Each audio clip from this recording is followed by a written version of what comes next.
lideramos el camino de la opinión pública y buscamos que la cultura del debate alcance consensos y soluciones a los problemas de nuestro país.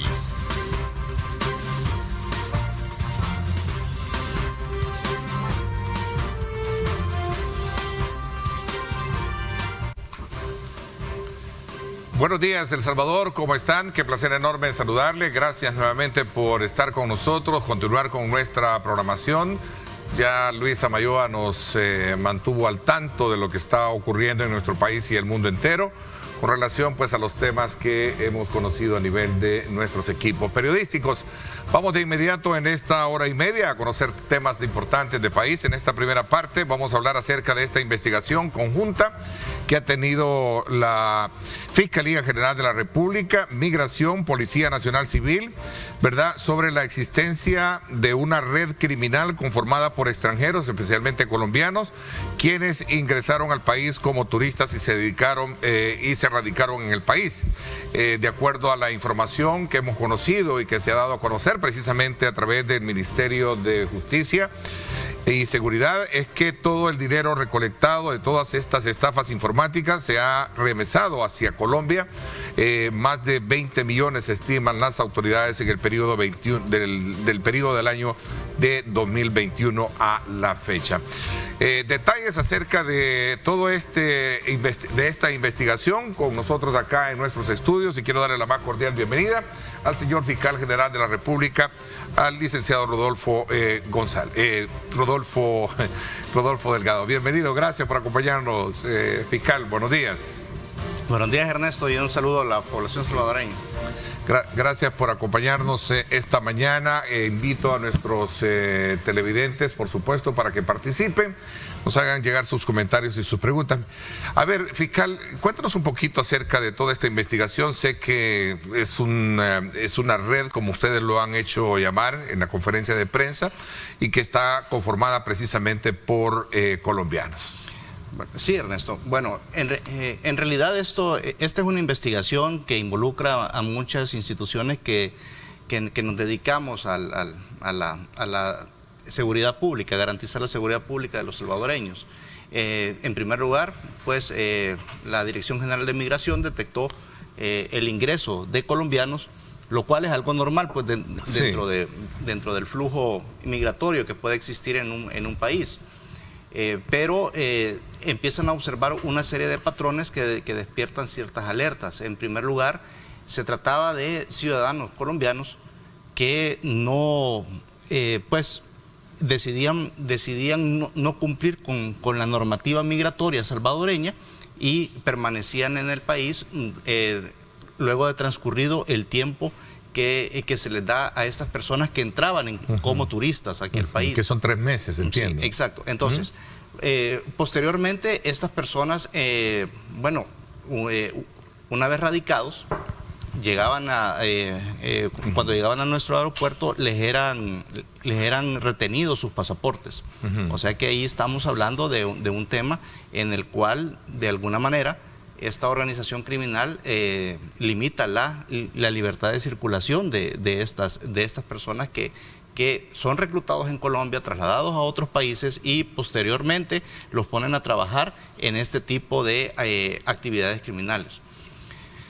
Luego las diferentes investigaciones y los reportes que fuimos recibiendo poco a poco por medio de nuestra unidad de investigación financiera, lo que nos estaban revelando eran flujos de dinero que salían de nuestro país hacia el extranjero y en el cual estaban involucrados aparentemente salvadoreños que no tenían pues ningún tipo de motivo para salir del país. Es más, se había corroborado que estas personas se encontraban en el país, más sin embargo sus tarjetas de ahorro, sus tarjetas de débito se encontraban en otros estados. Quiere decir que era el mecanismo que utilizaba esta organización criminal para estar trasladando dineros. Luego se empieza a observar que en las distintas comunidades que antes eran ocupadas por las organizaciones criminales, por las pandillas, se empieza a observar todo un movimiento de estos ciudadanos colombianos que empiezan a colocar dinero en efectivo. Este dinero en efectivo aparentemente era colocado por medio de créditos que celebraban de forma verbal. Se establecía un sistema de cobro mediante el cual ellos exigían los intereses de hasta el 20% diario por el dinero que ellos colocaban entre la población salvadoreña, y al final del día pues ellos hacían un ruteo para cobrar las cuotas previamente establecidas. Digamos que hasta ese momento, bueno, digamos que eso lindaba con la usura, una sanción de tipo administrativo. El problema era cuando ya digamos, el deudor, que en este caso son ciudadanos salvadoreños, no lograban pagar la cuota diaria. Entonces, primero, ya estas personas empezaban a realizar exigencias de tipo extorsivo, y esto lógicamente provocaba algún nivel de angustia, porque imagínese usted, ciudadanos que estaban acostumbrados, o más bien que tenían que lidiar con el problema que representaban las pandillas, ahora tenían a otro enemigo dentro de sus comunidades, que era este tipo de cobro, básicamente empleando la matonería, la intimidación, la coacción, para exigir la devolución del dinero que habían prestado. Cuando la persona ya no podía pagar, lo que le exigían era que aperturara cuentas a su nombre. Y en ese momento, digamos que todo ese esquema se degeneraba totalmente. ¿Por qué? Porque empezamos a detectar una serie de estafas en serie que se estaban realizando, y que posteriormente el dinero producto de estas estafas era ingresado a las cuentas bancarias que previamente habían aperturado los salvadoreños. En ese momento, lógicamente, estas células criminales lo que estaban utilizando era un artificio para ir logrando poco a poco la impunidad. Es decir, que nunca lográramos dar con quién era la persona que estaba atrás de cada una de estas estafas. Así, por ejemplo, creo que muchos salvadoreños fueron víctimas de los famosos casos de una maleta que estaba retenida en aduanas, por ejemplo, en el cual exigían dinero y posteriormente pedían que se depositara a una determinada cuenta bancaria. ¿Qué sucedía con nosotros, con las instituciones que nos dedicamos a la seguridad? Pues que nosotros íbamos a perseguir a la persona que era titular de esa cuenta, cuando ella en realidad no tenía absolutamente nada que ver, simplemente había sido una víctima, era la víctima original de estos grupos criminales, y que posteriormente habían usurpado, habían robado su identidad para poco a poco ir creando estas cuentas bancarias, en las cuales la tarjeta de débito era enviada a otros países y el dinero no se quedaba en nuestro país. Porque sino era que una especie de triangulación la que había, es, ¿no? Es correcto. Eso es lavado de dinero. Sí, ¿Sí? Eso es lavado de dinero, precisamente porque estas personas, producto de las diferentes actividades criminales, de esas estafas en serie, por ejemplo, ellos ofrecían mercadería, ellos ofrecían prestar dinero, ellos estaban tras una serie de incluso estafas informáticas mediante las cuales enviaban correos masivos a sus potenciales víctimas, y después ellos empezaban a recolectar por medio de estas cuentas bancarias todo el dinero producto de los ilícitos. A ver, había como una especie de una cadena de ilícitos, ¿no? Sí. Desde el agiotismo, ¿sí? Así es. Desde la extorsión, como usted mismo me lo dice, y la estafa, la extorsión, y el tema del lavado de dinero. Correcto. O sea, era una cadena, de acuerdo a lo que me ha descrito fiscal. Así es. Todo era una cadena, y que tenía como eje central el engaño. El engaño desde el momento en que ofrecían esos créditos gota a gota, hasta llegar a un punto mucho más grave, en el cual empezaban a cometer toda esta serie de estafas masivas. ¿Cómo comienzan ustedes a ver estas anormalidades? Porque entiendo en la conferencia de prensa que se dio a conocer, y decía precisamente uno de los ahí presentes, creo que fue el ministro de Seguridad, que en todo caso hay denuncias alrededor de, no sé si son 3.000, ¿no? Sí, correcto. O sea, 3.000 denuncias. Sí, no, Bueno, de estafa, ¿no? Es decir, todo esto durante un periodo de tiempo bastante largo. Ok, es decir, ok. entonces... No fue que en cadena fueron, sino que fue poco a poco viéndose el hilo, digamos, de la... Vaya, por ejemplo, tuvimos un repunte de este tipo de hechos allá por agosto del año 2021, cuando recién yo llegaba a la institución. En ese momento fueron toda una serie de estafas informáticas. Posteriormente, durante todo ese transcurso de tiempo, hemos observado que en algunos periodos de tiempo se incrementaban las estafas con las famosas maletas que se encontraban retenidas en aduana. Entonces, siempre tras estos hechos está, bueno, el uso del teléfono, el uso de los correos electrónicos, el uso de la mensajería de WhatsApp, pero todo eso son en realidad anzuelos para las potenciales víctimas. Entonces, llega un momento en que con la investigación tradicional, a lo más que llegábamos era a identificar al titular de la cuenta en la que se depositaban los dineros productos de estas estafas. Pero ya cuando empezamos a observar y las instituciones empezamos a trabajar de una manera articulada en este tema, ya que estábamos al mismo tiempo enfrentando el fenómeno pandilleril, se empiezan a observar todos estos patrones. Empezamos a ver de que previo a todos estos eventos habían ingresado colombianos aquí al país y se habían encargado de preparar toda la logística de estas organizaciones. Usted le llama organización, o sea, esta es una organización. Es una organización.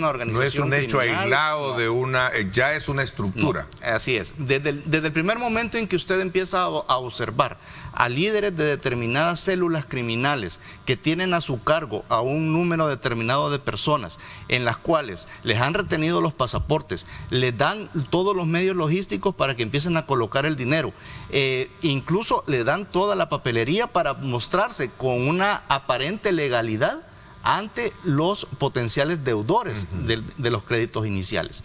Entonces, todo eso implica una organización, implica un acuerdo previo entre las personas que dirigen a los que están en el nivel inferior. Una red completa. Así es. ¿Se habla de 110 personas capturadas? Sí, hasta este momento, durante los últimos operativos, precisamente en el último operativo del viernes pasado se detuvieron a 33 personas.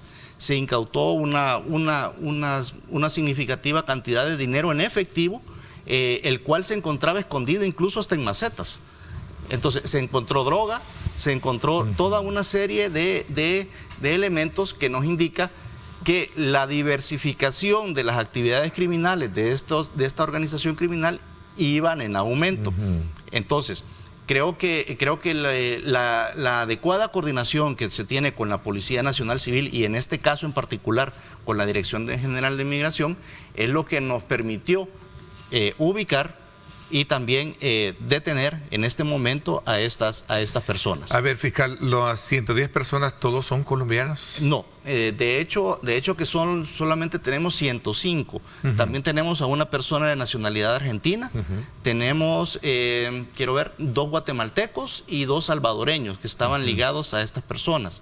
Y esto es lógico porque de alguna manera estas personas extranjeras no conocen nuestro territorio y de alguna manera tienen que tener algún vínculo con el país, alguna persona que les enseñe en qué territorios pueden operar y de igual forma se tiene que tener el acceso a la logística adecuada. Por ejemplo, hemos incautado una gran cantidad de motocicletas, que era con los que ellos mantenían en permanente zozobra a todos sus deudores, si se les puede llamar de esa manera. Entonces, y posteriormente era mediante todos esos medios de transporte servían para posteriormente estar realizando rondas de intimidación en cada uno de los territorios. A ver, cabe resaltar, y decía, no sé si fuera un funcionario o alguien decía, bueno, no hay que estigmatizar, lo decíamos ayer, por cierto, en un programa de radio, no hay que estigmatizar el tema de colombianos, ¿no? Porque por creo que esta es una red muy bien identificada que, de acuerdo a las investigaciones, como usted me lo plantea, es que sí estaban cometiendo esa serie de delitos, ¿no? Es correcto. Bueno, eso es bueno dejarlo enfático, porque incluso hasta el presidente de la República creo que en un tuit hizo ver pues que son bienvenidos todo aquel colombiano que venga con ánimos de turistear o de hacer inversiones legalmente establecidas, ¿no? Así es. Bueno, de hecho que ese es un mensaje muy importante que externó el señor presidente de la República. Porque en primer lugar nosotros como Estado, pues como instituciones de seguridad, no estamos estigmatizando a las personas por su nacionalidad, sino que los estamos investigando por los actos criminales que han cometido, y que las investigaciones nos revelan que están vinculados a una organización de naturaleza criminal.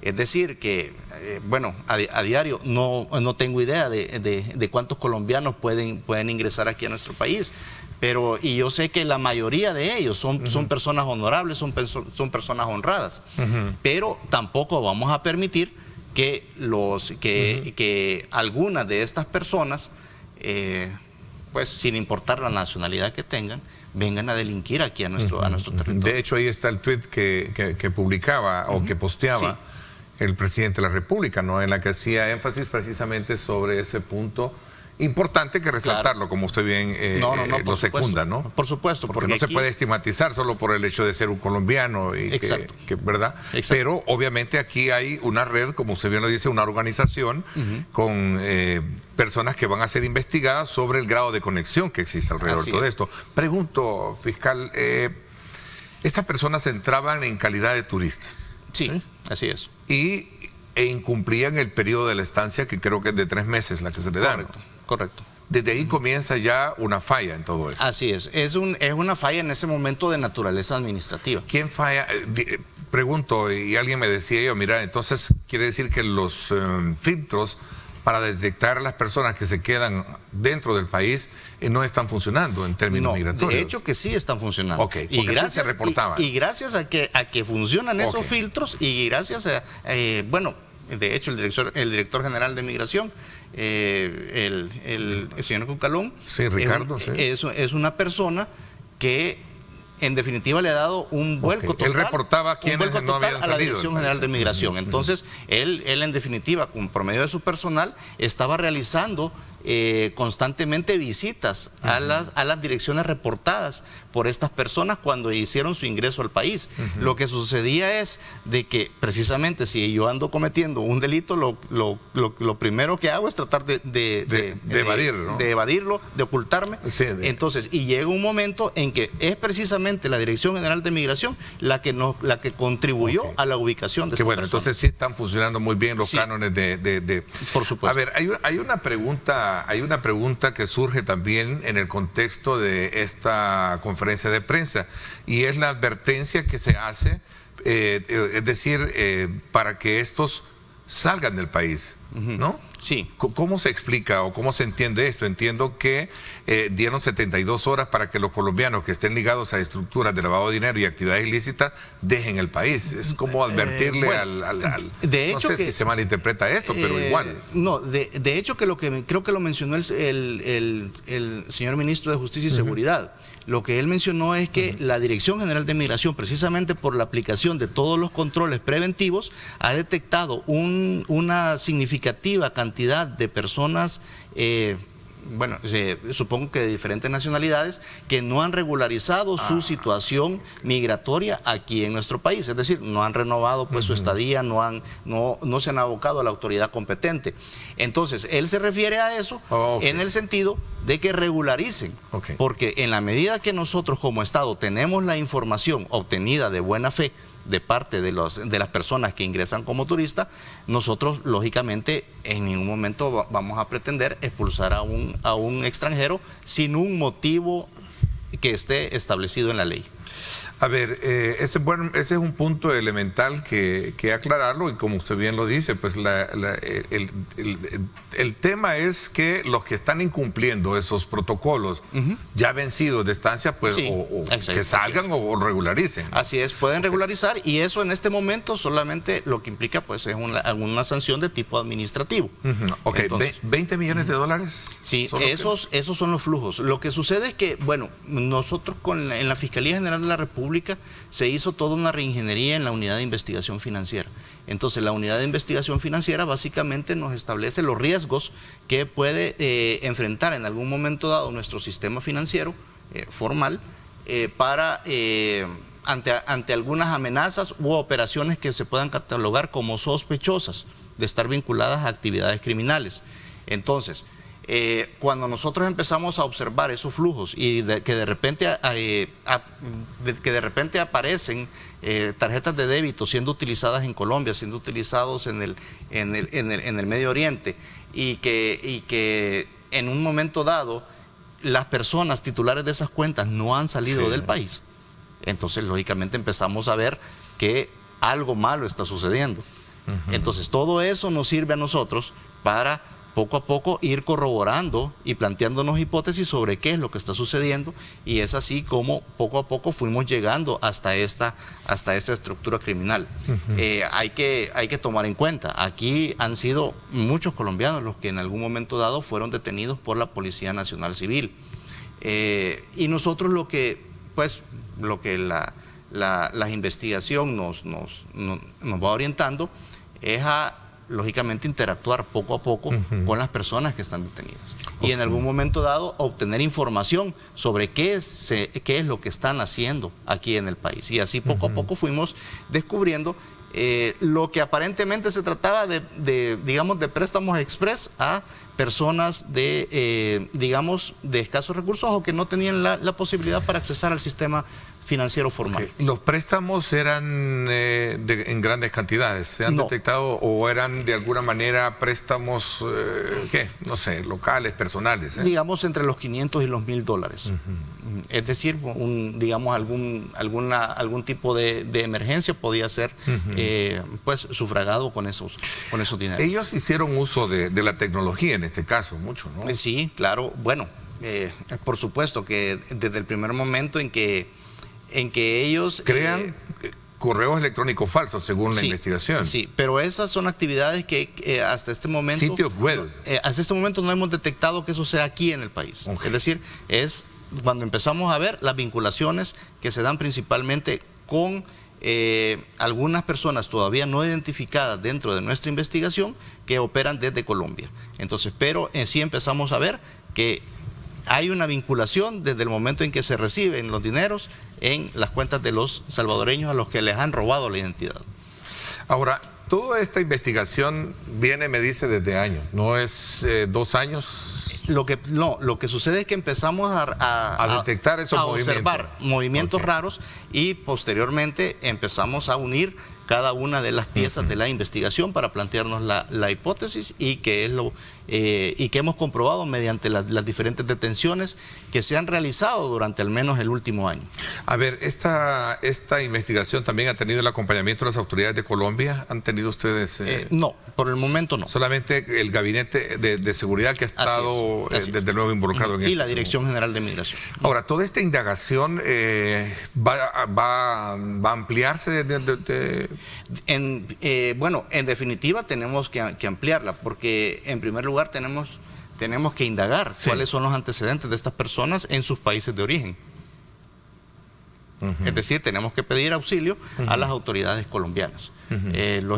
Con el fiscal Barbosa se mantiene un diálogo fluido y una comunicación en procura de la colaboración para las investigaciones. Ahora, aquí hay usurpación de identidades también. ¿Qué va a pasar con esas personas? Porque entiendo que a cualquiera le pueden clonar hoy en día cualquier tarjeta, etcétera, etcétera. De hecho, el proceso de investigaciones que en su momento ha sido bien acertado por ustedes como Fiscalía y otras autoridades, es el hecho de que a veces le clonan a uno las tarjetas, ¿no? Bueno, quizás Ernesto, ahí uno de los motivos por los cuales comunicamos estos resultados en este momento era precisamente también para alertar a la población, para que no se continúen realizando este tipo de acciones criminales, y que también los salvadoreños sepan que cuando se entrega un documento de identidad, eso le abre la puerta a un delincuente para poder realizar actos criminales utilizando la identidad de una persona que no está vinculada y ni siquiera sabe que han utilizado sus documentos para cometer ilícitos. Entonces es claro, es una advertencia para que no se presten a este tipo de engaños, y que también estar recibiendo este dinero en efectivo, que no, en algunos casos no sabemos su procedencia. Incluso las investigaciones lo que nos están revelando es que el traslado de dinero no solo se hace por medio del sistema financiero, por medio de las empresas que se dedican a las remesas, sino que también incluso estamos viendo traslados de dinero en efectivo que están realizando estas personas, y que lógicamente conocen muy bien los controles que están establecidos previamente. Ahora, ¿es un problema de personas o es un problema de locales, comerciales, financieras? Creo que alguien hablaba sobre microfinancieras, previamente establecidas, pero no autorizadas por las autoridades del sistema financiero. Sí, lo que sucede es que dentro de todo este esquema, entonces ellos se presentan como que si tienen que si tienen los locales, que tienen las autorizaciones para realizar este tipo de actividad comercial. Todo es parte del engaño. Entonces, y llega un momento en que los controles establecidos en el sistema financiero les han llegado incluso a negar el acceso para poder ingresar los dineros que son producto de esta actividad, de estas actividades criminales. Y ellos han llegado al colmo de incluso estar falsificando documentos de nuestras autoridades con el objetivo de que el sistema financiero formal les reciba estos dineros. Poco a poco los oficiales de cumplimiento han ido dando las alertas correspondientes, y lógicamente esto se viene a sumar a toda la cadena de delitos a las cuales se dedicaba esta organización criminal. Ahora, fiscal, estas microfinancieras, o sea, cuando hablamos de microfinancieras ya son previamente establecidas. Pero no es una microfinanciera como tal, o sea, porque no está autorizada. Son lugares, o sea, es decir, el alquiler de un local, es la fachada de un local, es la fachada de una microfinanciera, dinero, ¿no? Correcto. A ver, el dinero incautado son $70,000, ¿no? Por lo menos lo que han indagado eso es lo incautado. Eso es lo incautado, más o menos rondamos por esa cantidad.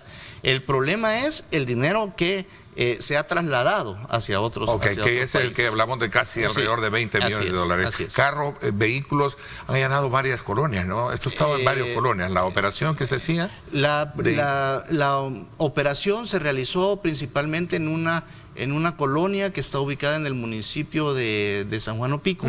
Es una colonia relativamente nueva. Entonces los alquileres son bastante baratos, y pues creemos que ese es el perfil de vivienda que ellos andaban buscando. Ahí dejan a las personas que se dedican a esta actividad. ¿Por qué? Porque previamente les han retenido sus pasaportes. Entonces la gente de alguna manera tiene que dedicarse a esta actividad delictiva. Entonces nos queda claro bastante bien de los alcances que tiene esto. Voy a hacer una pausa y tendríamos otros temas que aprovechar de su presencia para poder hablar acá. Gracias por acompañarnos con nosotros acá en el estudio, el fiscal general de la República, Rodolfo Delgado. A usted, amigo, gracias por estar con nosotros. Nos vamos a una pausa. Son las 6:59 y regresamos con más.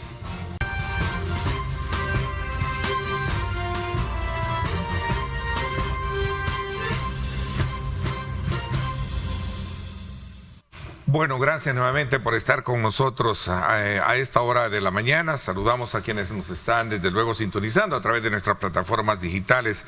Continuamos nuestra conversación esta mañana con el fiscal general de la República, Rodolfo González, con quien hemos hecho una valoración en cuanto a este trabajo que se ha dado a conocer recientemente sobre la desarticulación de una red de personas que estaban involucradas precisamente en el tema de estafas informáticas, entre otros aspectos que tienen que ver con delitos criminales, y especialmente se hablaba de 110 personas, en su mayoría colombianos.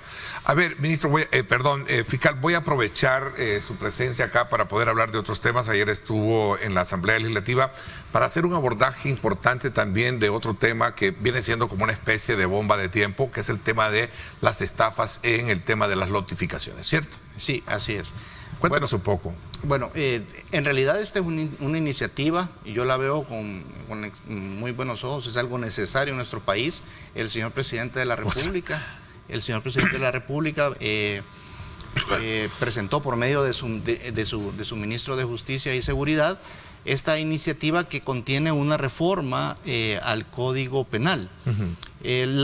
Son dos artículos en específicos, uno mediante el cual se quiere crear un tipo penal, un delito, para aquellas personas que se dedican a la comercialización de terrenos que están, o lotes que están ubicados en notificaciones que no están autorizadas, es decir, que no cumplieron con los requisitos legales para que se desarrollara en un inmueble más grande una parcelación. Y el otro artículo básicamente es una reforma al artículo 338, en el cual se incluye otro tipo de conductas relacionadas con la actividad del La idea es elevar a la calidad de delitos. Así es, básicamente es un tipo específico en el cual se está contemplando una conducta de una estafa muy en particular. De hecho, es una reforma que se incluye dentro de los delitos de naturaleza patrimonial. Están los señores diputados de la Comisión de Legislación y Puntos Constitucionales, están analizando la imposición de entre 8 y 12 años de prisión a las personas que se dediquen a este tipo de actividades delictivas.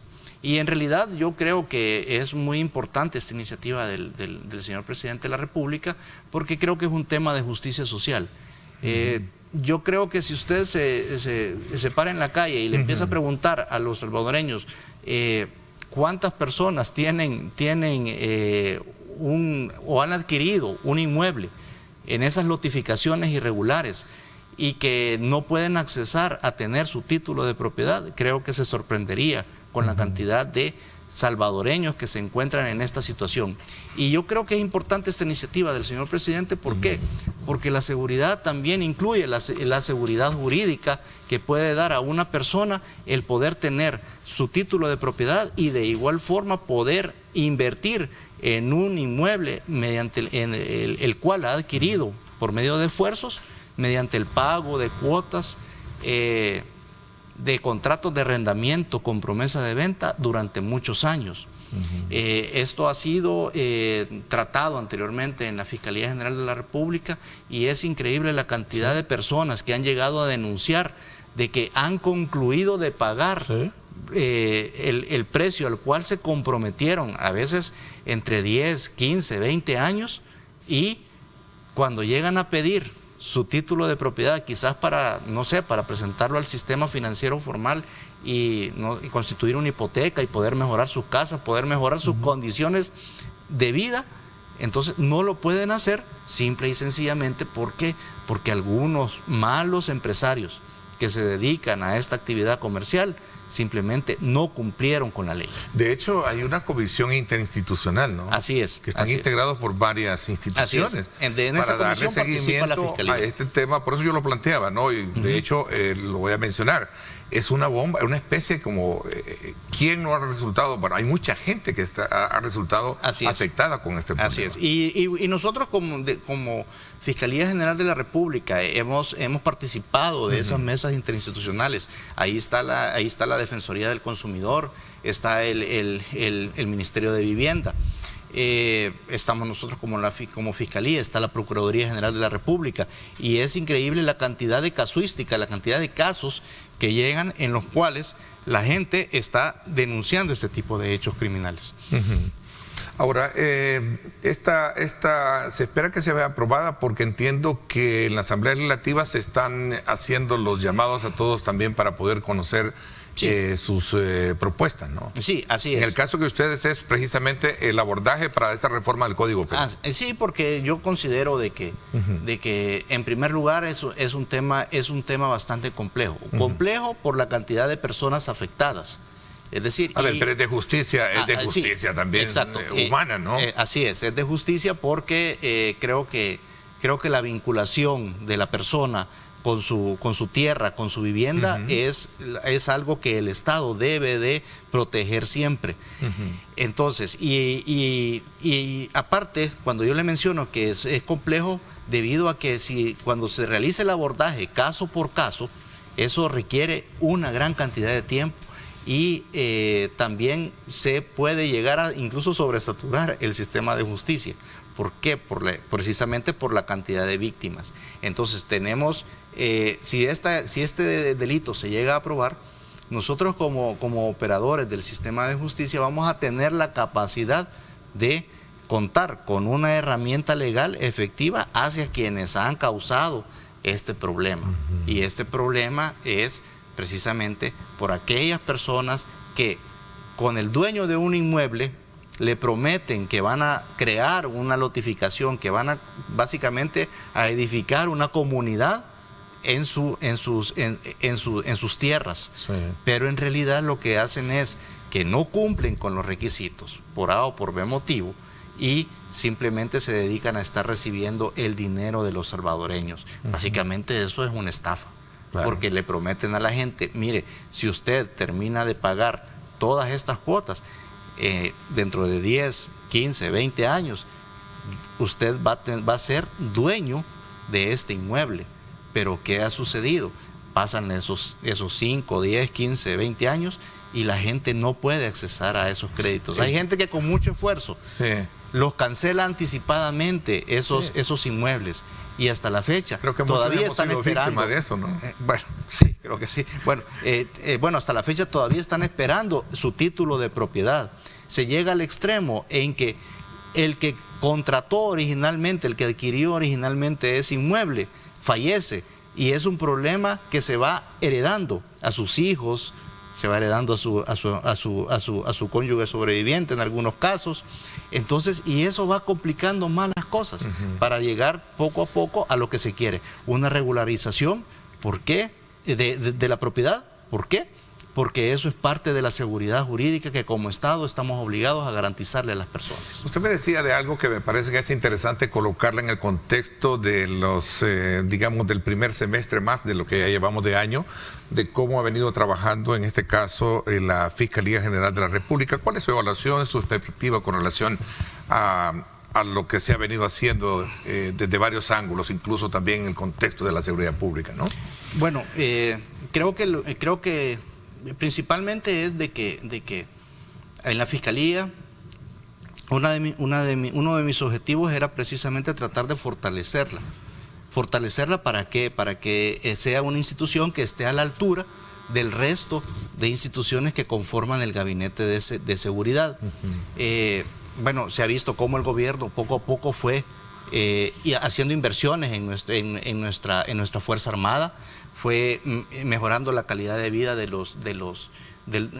nuestros policías y nosotros como fiscales no podíamos quedarnos atrás.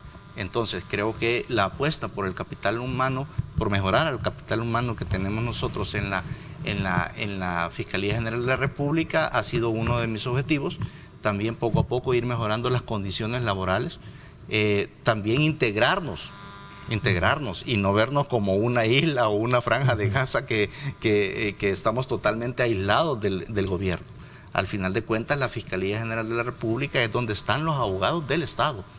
Y precisamente por eso es que vamos a actuar siempre en representación del Estado y de las víctimas. Entonces, Creo que ese objetivo de apostarle a nuestro talento humano y también integrarnos con el resto de instituciones es lo que está marcando la diferencia poco a poco, porque esto es siempre tiene que verse como un proceso mediante el cual esta administración, la administración del señor presidente, fue poco a poco empoderando a las instituciones de seguridad. ¿Para qué? Para enfrentar en primer lugar al principal enemigo, que eran las pandillas que le quitaban la tranquilidad a un porcentaje importante de la población. Entonces, nosotros como fiscales no podemos estar aislados de toda esa dinámica. Un presupuesto adaptado a esta demanda que existe, bien como usted lo sitúa. Pues bueno, en el país se ha logrado hacer un enfoque estratégico para lograr bajar el índice de la criminalidad y por consecuencia el rol de la Fiscalía es muy importante, pero también es demandante, ¿no? Así es demandante, pero yo siempre he considerado de que vamos a trabajar con los presupuestos que nos asignen. Creo que es increíble cómo las asignaciones de la Fiscalía General de la República se han mantenido durante estos años. Y, es decir, en términos porcentuales versus el presupuesto general de la Nación. Y yo creo que hemos logrado más en este momento con unas asignaciones similares a las que tuvieron otras administraciones. Y yo creo que eso se logra siendo eficientes en la administración, logrando poco a poco, por ejemplo, echar en marcha un proyecto que estuvo abandonado por más de 10 años, que fue la construcción del edificio central de la Fiscalía General de la República. Eso es parte digamos, de la administración o de la estrategia que se está llevando para lograr desarrollar y en el momento que sea necesario, entregar por lo menos una institución mucho más fuerte de la que encontré. Sabemos que nosotros, como en la Fiscalía General de la República, capacitamos a nuestro personal, tratamos de irlo mejorando día con día. En este momento estamos ya trabajando un tercer eje estratégico dentro de la administración, que es precisamente mejorar la capacitación, mejorar la educación que reciben los abogados que ingresan a la Fiscalía y que posteriormente la institución tiene que formarlos ya en áreas específicas. ¿Engloba un programa de modernización? Así es, es un programa de modernización que estamos formación, capacitación, herramientas, etcétera, ¿no? Es correcto, y estamos tratando de apostarle a la educación virtual. Queremos llegar a la mayor cantidad de personal de la Fiscalía. ¿Para qué? Para que el día de mañana nuestro talento humano esté adecuadamente capacitado, tanto el área administrativa como el área jurídica, por dividirlos de alguna forma. Yo recuerdo que a lo largo de la historia última, el rol de la Fiscalía siempre ha sido irse ajustando a los tiempos, ¿no? Sí, claro. ¿Existe algún proyecto un poco más, digamos, contundente para poder adaptar algunas leyes o hacer ajustes pertinentes para poder tener mejores herramientas legales a la hora de actuar en casos? Lo que se ha venido trabajando en este momento es una actualización de la política de persecución penal. Entonces, esa es una herramienta que se emite dentro de la facultad reglamentaria que tiene el cargo de Fiscal General de la República.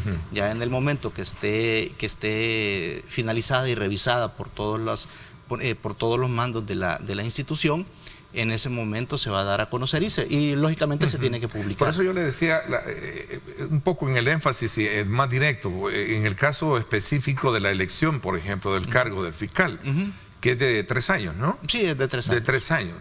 Y casi por lo general, cuando el abordaje se ha hecho, dicen, bueno, basta 3 años para poder desarrollar una visión como la que usted plantea para verdaderamente tener una institución muy bien fortalecida. Mire, creo que una de las ventajas que tuve es que básicamente yo empecé como fiscal a los 21 años de edad. Conoce muy bien el ADN, ¿no? Entonces conozco mucho de la institución. Sí. Aún así, hay cosas que lógicamente he aprendido ya en el ejercicio del cargo. Y creo que 3 años, mire, si uno quiere hacer las cosas, 3 años, 3 años es un buen tiempo. Ahora bien, en esos 3 años, precisamente como ya conocía un poco de la institución, es que he ido tratando de enfocarme en los puntos que yo consideraba que son más importantes, precisamente para imprimirle una nueva dinámica al trabajo de la Fiscalía General de la República. Así, usted puede observar de una institución que estaba totalmente divorciada de la Policía Nacional Civil y que incluso estaba en encontronazos casi a diario y a todo nivel, desde las más altas autoridades hasta los fiscales de caso. En este momento usted puede observar una institución que está más compenetrada con en realidad servirle a los salvadoreños. Creo que desde el momento en que decidieron que yo pues dirigiera la institución, yo estaba claro de que a mí me mandaron a trabajar, no me mandaron a andar haciendo política o andar inventando otras cosas que no sean diferentes a la labor que yo he desarrollado desde 1995. Tenemos una Fiscalía General de la apolítica, ¿no?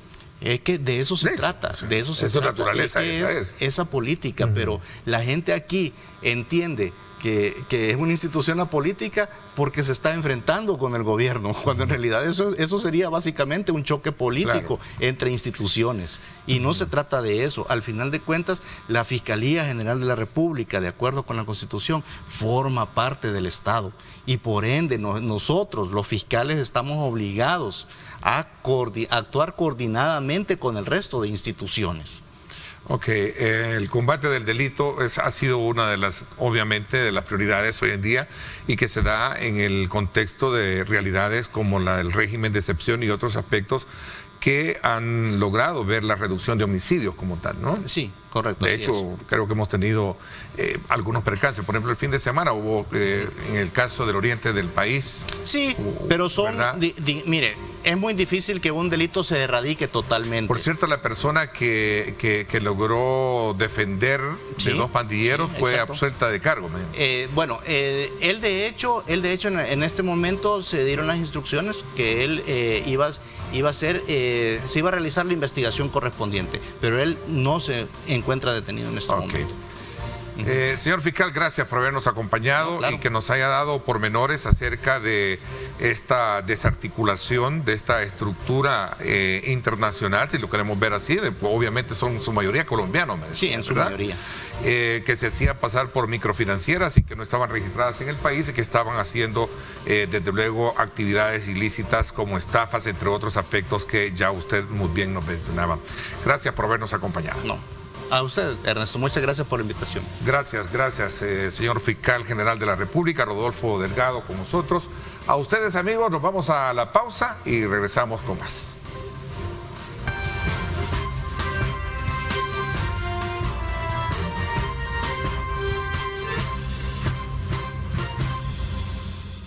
Bien, gracias nuevamente por estar con nosotros a esta hora de la mañana. Vamos en esta segunda parte del programa, desde luego, a hablar de otro tema que tiene que ver precisamente con la modalidad del transporte colectivo en nuestro país y que traza, obviamente, un eje en cuanto al tema de las exigencias operativas que en su momento se tienen, pero también de las acciones que se deben generar o condiciones para que se tenga un buen transporte público en nuestro país. Para hablar de este tema y otros aspectos que tienen que ver con situaciones administrativas, nos acompaña acá en nuestros estudios el presidente de AEAS, Genaro Ramírez, a quien le doy la más cordial bienvenida. Genaro, bienvenido, qué gusto tenerte en el programa y particularmente también verte acá.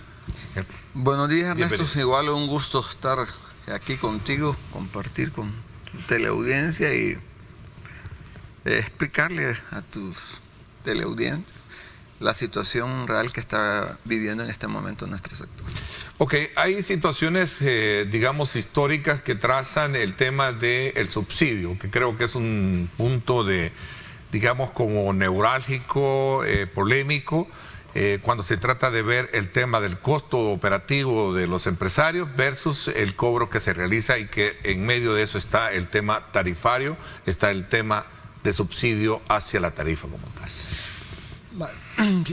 Esto hoy habría que verlo también un poco en el contexto de lo que ha sucedido en los últimos años. El tema de la pandemia vino a complicarnos significativamente la cantidad de usuarios que se tenían. Bueno, de hecho, por la misma situación, el gobierno en su momento tomó una decisión que nosotros pensamos que fue lo mejor, como lo hicieron la mayor parte de los países en el mundo, de cerrar las puertas, de cerrar básicamente la economía y mantener la infraestructura necesaria para que no paralizar del todo. En eso incluyó que el transporte colectivo solo se quedó un 10% prestando el servicio para movilizar a las partes más importantes, como era el sector de salud, el Ministerio de Obras Públicas, el personal esencial para que no hubieran mayores problemas. En ese sentido, pues nosotros apoyamos, básicamente algunos hasta regalamos el costo de esa operación como conciencia, pues de que no era un problema solo del país, sino que era un tema mundial. De ahí, pues, al terminar la pandemia viene un poco y al regresar y empieza a salir una cantidad de gente, porque muchos se quedaron con el teletrabajo, las universidades cerraron, muchas universidades incluso ya no tienen carreras de forma presencial, sino que semipresencial. De hecho, la Universidad Nacional, que es la que más estudiantes tiene, pues se encuentra cerrada desde hace bastante tiempo. De ahí pues se nos viene el tema de la guerra de Rusia con Ucrania, de la invasión, y esto viene a desencadenar en un alza de los precios del combustible. A esto se le suma el tema de la logística, que hubo un atraso de la cadena de transportación, no tanto de la cadena solo de la cadena de producción, sino que hubo una acumulación de barcos de carga, donde todo el suministro se detuvo. Eso vino a impactar enormemente. A sumar en esto, Entonces, a nosotros se nos redujo casi en un 80% la movilidad de las personas. O sea, esto afectó enormemente, y de pronto, de pasar de $2 el combustible, pues hemos llegado en momentos a tenerlo hasta 4 y algo. A ver, entonces, no sé si está de más preguntarte entonces cómo está la situación. Obviamente bastante complicada. Sumamente complicada. O sea, estamos en una crisis en la cual hemos estado tratando de hacer un poco de lobby, solicitando audiencias, en especial al ministro, porque ya con el viceministerio de Transporte como que topamos un poco, o sea, no hay eco, o sea, siempre dicen, miren, vamos a consultar. Decidimos solicitar una audiencia con el ministro, y lamentablemente pues hasta ahorita seguimos esperando. La compensación que se le da al transportista para mantener estable la tarifa, ¿hay atrasos en él? Sí. ¿De cuánto es ese atraso? En unos casos, en el mejor de los escenarios, son 8 meses. En el mejor de los escenarios. ¿Y qué implica eso para un empresario? Implica esto como que a ti el complemento de tu sueldo, que significa X cantidad, te la retengan, y tú con esa otra parte, que a mí no me gusta llamarle subsidio, porque no es un subsidio. Quienes subsidiamos realmente a los usuarios somos nosotros. Hay una compensación económica, y lo que nos sorprende un poco es de que hay un impuesto específico para el pago de esa compensación económica, la cual pues, o sea, se está cobrando y no se está trasladando a quien debería de hacerlo. Nosotros hacemos propuestas para poder destrabar un poco la cuestión.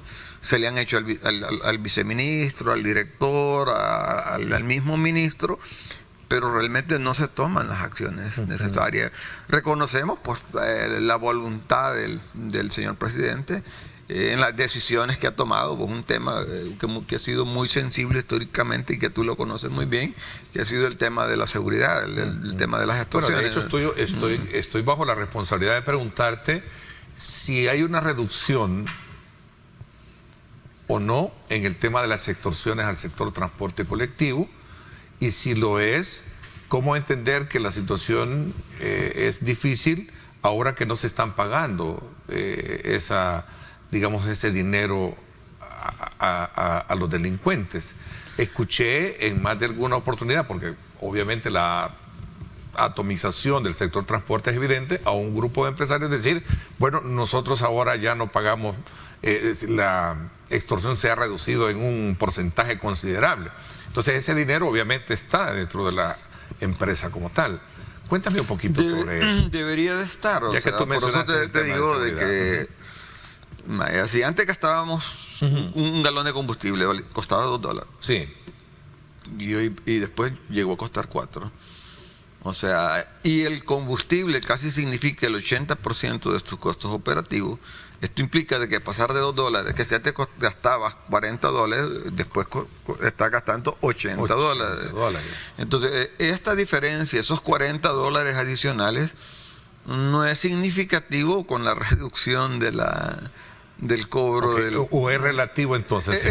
Por un lado es marginal, digamos. Okay, sí, es marginal hasta cierto punto. Okay, o sea, si bien es cierto, contribuye, si no quizás ya estuviéramos... ya el transporte yo hubiera paralizado completamente y no existiría, solo tendríamos el transporte informal, que por cierto eso está afectando al pueblo salvadoreño y está pagando mucho más. En algunas zonas están pagando hasta $2, donde regularmente han estado pagando 20 centavos.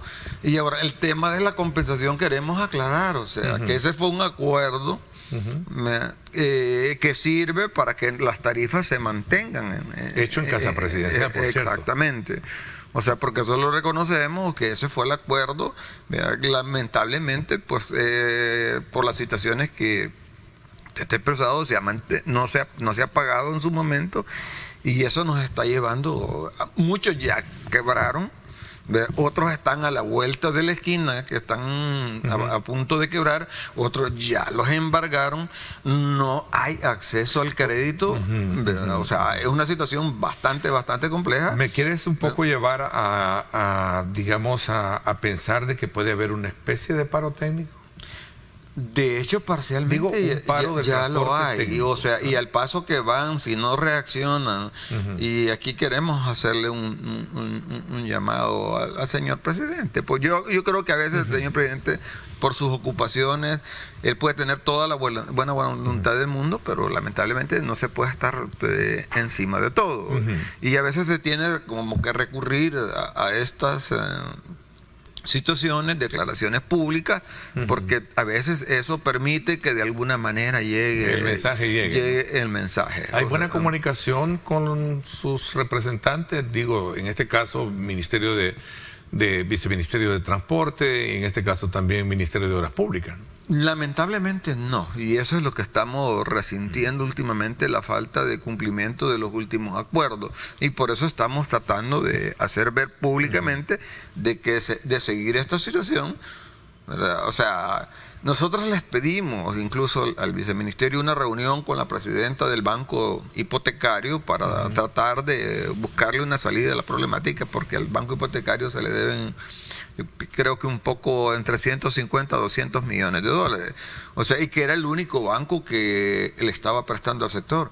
Hoy el sistema financiero se ha cerrado completamente y el banco hipotecario no es la excepción que le esté prestando al sector. Muchos compraron unidades nuevas, unidades usadas traídas de Estados Unidos, prestaron dinero para reparar, y en este momento, o sea, esos 8 meses que por cada unidad significan alrededor de $4,000, el impacto que tiene en las empresas de transporte es grande. Te estoy hablando de una unidad, son $4,000, en 10 unidades son $40,000. Yo conozco gente de que por ese no pago dejaron de sustituir unidades. Ya no pudieron seguir sustituyendo unidades. ¿Quién está pagando ese costo de la no sustitución de las unidades?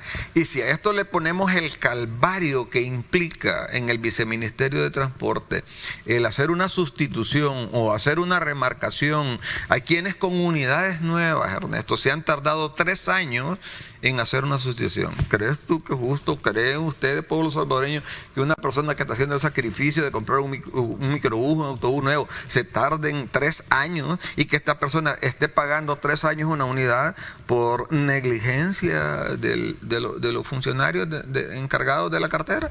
Yo creo que es completamente injusto. A ver, un microbús, el más barato, te cuesta $75,000. Un bus te cuesta $135,000.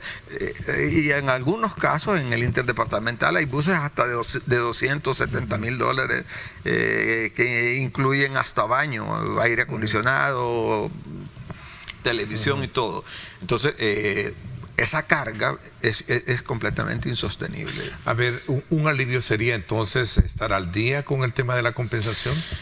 No, ya no ajusta solamente. Ya no solo sería eso. Nosotros por eso yo te preguntaba, porque tú mencionaste el tema de la seguridad, que es otro eslabón ahí que también, de alguna manera, en esa constelación de problemáticas que tenía o que tiene el sector transporte, era evidente, ¿no? Por la queja del tema de las extorsiones. ¿Siguen las extorsiones o tú, como un dirigente nato en esto, ¿no? Del transporte colectivo, qué informes tienes sobre el impacto, si se redujo y a cuánto se ha reducido el tema de las extorsiones? Nosotros felicitamos al gobierno, especialmente al presidente de la República, por la decisión, por la toma de decisiones con relación al tema de la delincuencia. Tú me conoces, yo no tengo doble discurso. O sea, si yo le digo una cosa es porque es. O sea, yo en eso yo me sostengo que el tema de la delincuencia ha bajado en algunos casos, en la mayor parte de rutas, en un 100%. O sea, si están pagando es mínimo, casi se ha reducido en un 100%.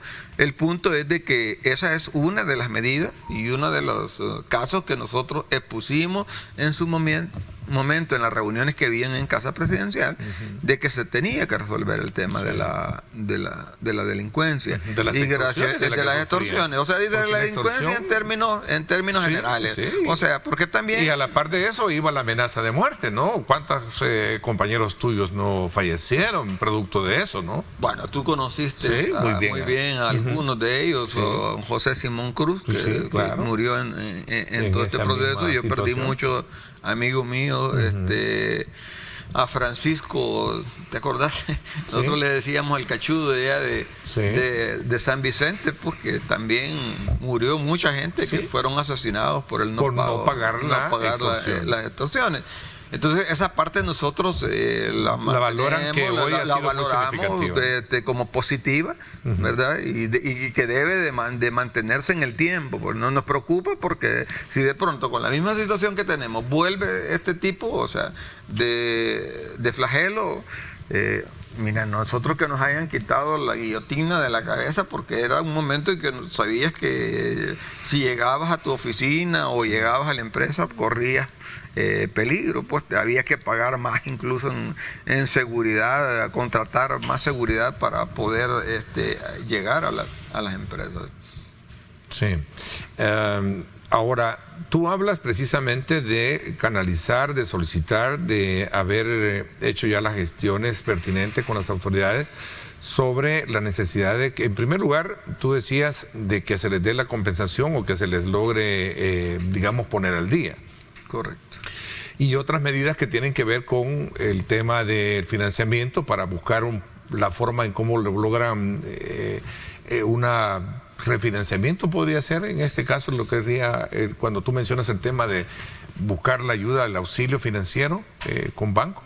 En este caso, Ernesto, yo te voy a poner ejemplos que ya se han dado. O sea, nosotros no estamos pidiendo absolutamente nada nuevo. Se han creado fideicomisos, ¿verdad? Como se crearon para el sector de los cafetaleros, los ganaderos, los agricultores, fideicomisos que garanticen, o sea, la operación de estos sectores. Igual se han dado tasas de intereses sumamente accesibles a 3-4%. Eso podría ayudarnos. Nosotros sabemos que el tema, nosotros lo que necesitamos en realidad es tarifa, lo que quisiéramos en realidad es tarifa. O sea, porque vemos cómo todo el mundo sube, todo en este país puede subir, el sector transporte es lo único que no sube. Yo no sé qué es lo que tú puedes comprar con 20 centavos, lo único que puedes pagar es el pasaje. Es la demanda que por años siempre han dicho, ¿verdad? Los obligan en un mercado liberado económicamente, ¿verdad? Pero bajo una tarifa regulada. O sea, compramos en un sector desregulado, sí, y vendemos en un mercado regulado. O sea, pero entendemos, Ernesto, que el señor presidente pues no quiere que se le suba la tarifa. En este caso, por eso hacemos ese tipo de propuestas. O sea, ustedes no plantean eso, elevar tarifas, ¿no?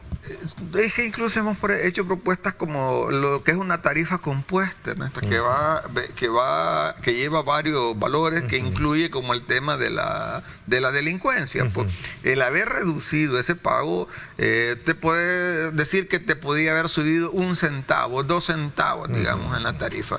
Pero también la tasa de interés te puede implicar otros 3 centavos, ¿no?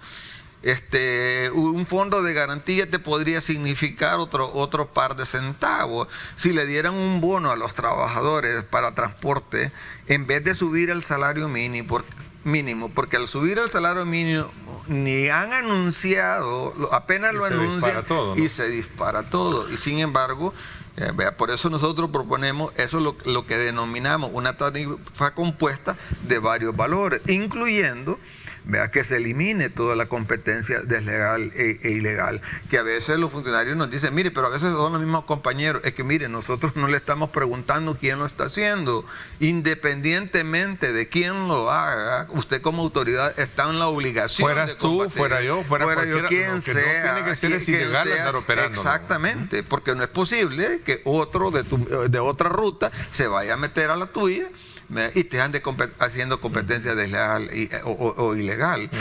O sea, no es posible. El canibalismo no lleva nada bien, ¿no? Al final, no lleva bien. Y genera accidentes de tránsito. A veces hemos visto hoy en día el tema de la intolerancia, 2 motoristas peleándose por la vía, ¿no?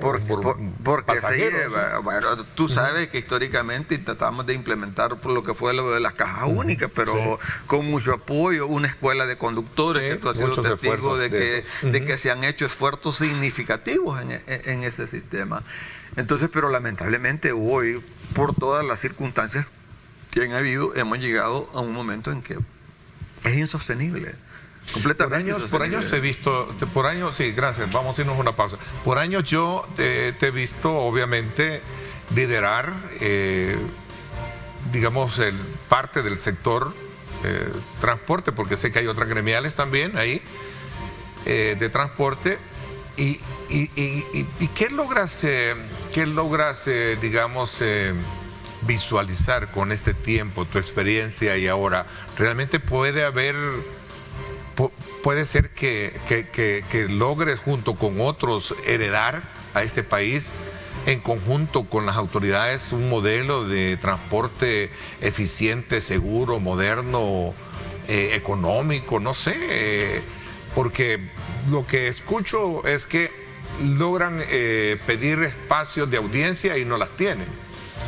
Plantean la necesidad de que se ajuste, se pongan al día el nivel de compensación de las cuotas que le corresponden, líneas de crédito accesibles, no están diciendo que les regalen el dinero, la creación de fondos como fideicomisos creados en otros rubros para poder de alguna manera aliviar esa carga o cumplir esa meta de modernidad, etcétera, etcétera. Me gustaría conocer un poco en esa visión qué planteas tú, qué ves, cómo ves al sector transporte de aquí a unos 5 años, por ejemplo, más de lo que sé que has visto en todo este tiempo atrás. ¿Te parece? Voy a una pausa y regresamos con más. 7:47. Gracias por estar con nosotros.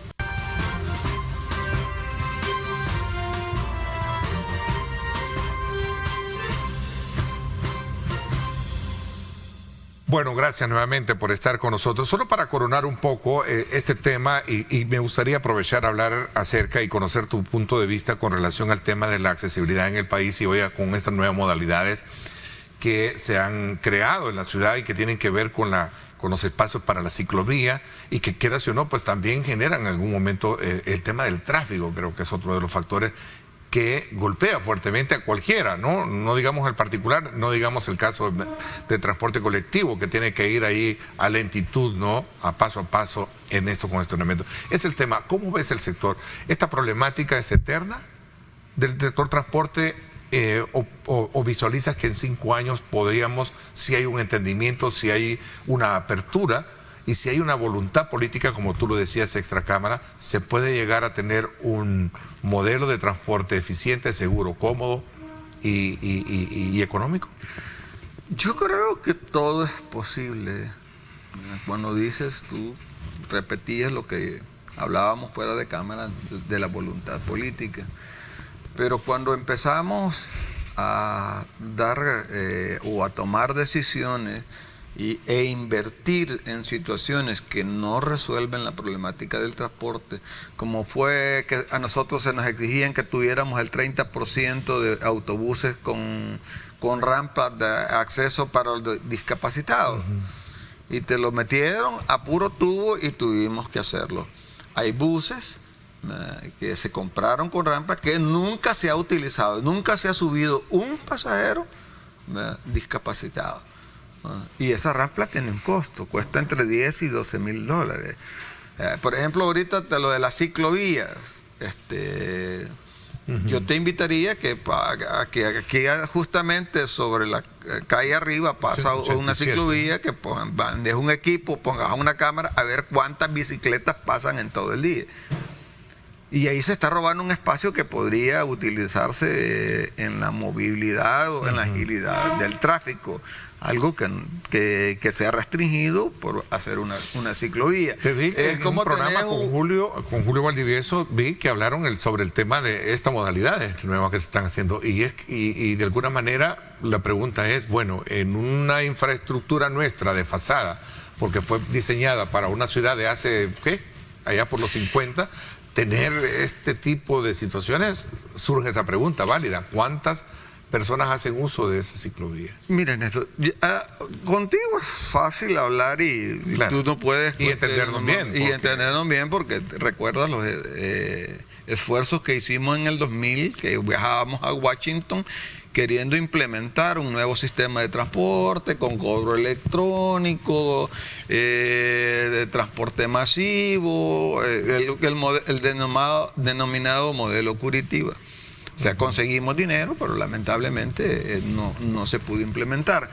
Y puedo poner otro ejemplo aquí al final, al llegar al Redondel Maferrer, hicieron una pasarela que costó como $5 millones con ascensor, que nadie utiliza, que ahí está, ¿cómo se llama? Esa infraestructura inservible.